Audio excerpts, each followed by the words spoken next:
Want to learn how to save your file in Google Documents, then this video tutorial is for you. So I am on the Google Documents file, and as you can see, it is blank as you see it right now. And unlike the traditional Word document, Google Documents saves your work automatically. So let me just show you how it works. Let's say I can start typing, right? Hello world, and you see this arrow here. It says saving, then it has saved to drive. It automatically saves your work. You don't need to do anything. Unlike the typical word processor where you have to continuously type Ctrl S. So this one you can just continue to type. First, this is my first tutorial.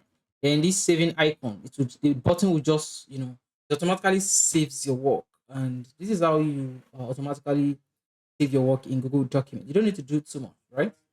That's it. If you find this video valuable, ensure you subscribe to this channel, and I will see you in the next one. Thank you.